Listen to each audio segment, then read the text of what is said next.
Singapore Democratic Party chief Chee Soon Juan on 30th April accused the ruling People's Action Party of adopting opposition policies after initially dismissing them without acknowledging their origin.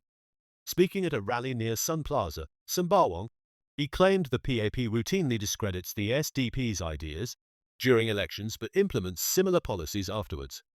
Dr. Chee made these remarks just days ahead of the general election on 3rd May, as he contested in Sembawang West SMC.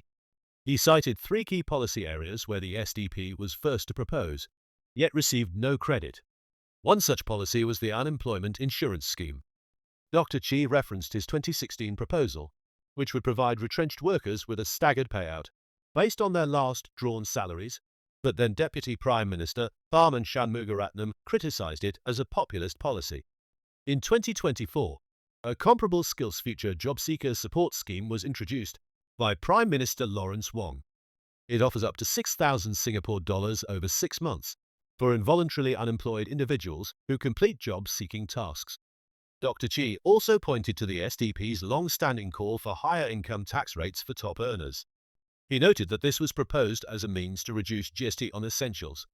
While the idea was once rejected, in 2015, the government raised taxes on the top 5% of earners. The third policy he cited was the minimum wage, which the SDP advocated as early as 2001. Although it was criticized by then Manpower Minister Lim Swee Say, a form of it emerged in the progressive wage model introduced in 2012, establishing minimum salaries for certain sectors. Health Minister Ong Ye Kung, who leads the PAP team contesting Sembawang GRC, had earlier dismissed the SDP's proposals as unrealistic. At a PAP rally on 28 April, he said, "When something sounds so good, it is usually fake." Dr. Chee responded, "First they criticize, then they copy." SDP candidates for Sembawang GRC, Brian Lim, Soraya Akbar, James Gomez, Domon Huria Boss, and Alfred Tan, also took aim at Mr. Ong. They defended their housing policy proposal, especially the non-open market flat scheme, claiming it was developed independently and predates similar proposals by the Progress Singapore Party. Ms. Soraya rebutted Mr. Ong's allegation that the SDP copied the PSP, asserting that the NOM concept had been part of SDP's platform since 2019.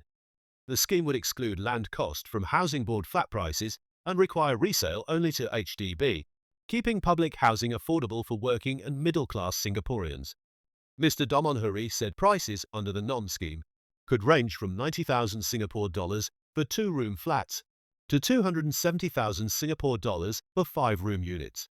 He also explained that unlike PSP's Affordable Homes scheme, proposed in 2023, SDP's idea does not defer land cost payments but eliminates them entirely from pricing.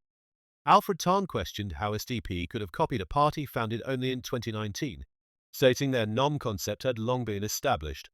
He said, "It befuddles me how Mr. Ong could publicly accuse the SDP of taking this idea from the PSP when the PSP had not even been born." The SDP also highlighted its broader vision for Singapore, including nationalised healthcare, a mandatory national health insurance scheme, universal mental health support, and the abolition of the primary school leaving examination. Party chairman Paul Tambia framed the proposals as forming a sustainable social safety net, from childhood through adulthood. He told the rally crowd that while the vision may sound utopian, it is eminently achievable. On the ground in Sembawang, the SDP team also unveiled their People First Sembawang Town Plan. It includes lifts at all overhead bridges, wellness centres for various age groups, and co-working spaces for residents. Dr. Gomez said the plan is based on consultation with residents and would be supported by regular town halls if elected. He criticised PAP Sembawang West candidate Perli San's dismissal of town halls as political theatre, calling it proof of the ruling party's detachment from participatory democracy. Dr. Chee closed the rally by reaffirming the SDP's readiness to serve, presenting his team as one with knowledge, heart and experience. He pledged personal leadership of the Sembawang West constituency and reiterated the SDP's commitment to bold but pragmatic reform.